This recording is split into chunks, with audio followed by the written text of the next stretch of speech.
শিয়ালদহ বনগাঁ রানাঘাট শাখায় কবে থেকে চলবে এসি লোকাল? জানিয়ে দিল রেল কর্তৃপক্ষ। Hi everyone, welcome back to my channel অঞ্জনার ব্যঞ্জনা। বন্ধুরা, তোমাদের সকলকে আমার এই ছোট্ট ইউটিউব চ্যানেলে স্বাগত জানাই। ছুটবে শিয়ালদহ বনগাঁ রানাঘাট এবং শিয়ালদহ কৃষ্ণনগর রুটে এসি লোকাল। পুজোর মুখে জোড়া উপহার। শিয়ালদহ ডিভিশনের দুটি রুটে চালু হচ্ছে এসি লোকাল। ছুটবে শিয়ালদহ বনগাঁ রানাঘাট এবং শিয়ালদহ কৃষ্ণনগর রুটে।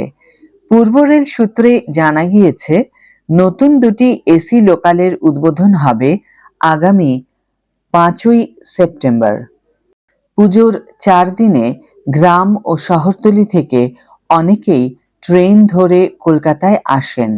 রাত জেগে চলে প্যান্ডেল হপিং।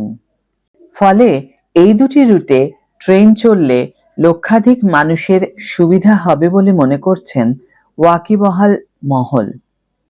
দুটি রুটের পূর্ণাঙ্গ সময়সূচিও জানিয়ে দিয়েছে পূর্ব রেল।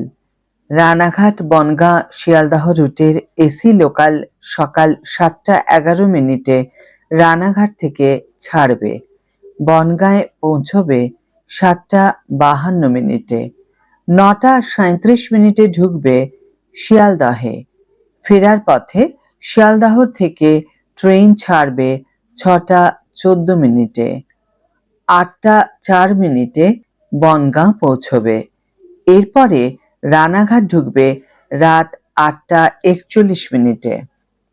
অন্যদিকে শিয়ালদহ কৃষ্ণনগর রুটের এসি লোকাল শিয়ালদহ থেকে সকাল 9:48 ছাড়বে। দুপুর 12:07 পৌঁছবে কৃষ্ণনগর। ফেরার পথে কৃষ্ণনগর থেকে দুপুর 1:30টায় ছাড়বে ট্রেন। 3:40 পৌঁছবে শিয়ালদহে। দুটি রুটের ন্যূনতম ভাড়া রাখা হয়েছে 35 টাকা। ওয়াকিবহাল মহলের মতে, রানাঘাট বনগাঁ শিয়ালদহ লোকাল চালু হলে বিমান যাত্রীদের খুব সুবিধা হবে। বিমানবন্দরের একদম কাছে দমদম ক্যান্টনমেন্ট স্টেশনে নামতে পারবেন যাত্রীরা। ফলে সময় বাঁচবে। শিয়ালদহ কৃষ্ণনগর রুটের নতুন লোকালে সহজেই মায়াপুরে পৌঁছতে পারবেন ভক্তরা। প্রসঙ্গত, 11ই অগস্ট থেকে শিয়ালদহ রানাঘাট রুটে এসি লোকাল চালু হয়েছে। 12টি কামরার এই ট্রেনে রয়েছে 1128টি আসন। দেখতে অনেকটা মেট্রোর মতোই। প্রসঙ্গত, 11ই অগস্ট থেকে শিয়ালদহ রানাঘাট রুটে এসি লোকাল চালু হয়েছে। 12টি কামরার এই ট্রেনে রয়েছে 1128টি আসন।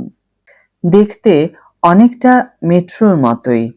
একটি কামরা থেকে অন্য কামরায় যাতায়াতের সুবিধাও রয়েছে এই লোকালে। আজকের ভিডিও এখানেই শেষ করছি বন্ধুরা। ভিডিওটি যদি কার্যকর বলে মনে হয়ে থাকে তাহলে অবশ্যই একটা ছোট্ট করে লাইক দিও, শেয়ার করো বন্ধুদের সাথে, কমেন্ট করে জানিও তোমাদের মতামত। যারা এখনো আমার চ্যানেলটিকে সাবস্ক্রাইব করোনি তারা অবশ্যই চ্যানেলটিকে সাবস্ক্রাইব করে আমার পাশে থেকো। আর যারা অলরেডি সাবস্ক্রাইব করে দিয়েছো তাদের জন্য আমার অনেক ভালোবাসা এবং অনেক ধন্যবাদ। আজ তাহলে বিদায় বন্ধু, দেখা হবে পরের ভিডিওতে। ভালো থেকো, সুস্থ থেকো, সঙ্গে থেকো।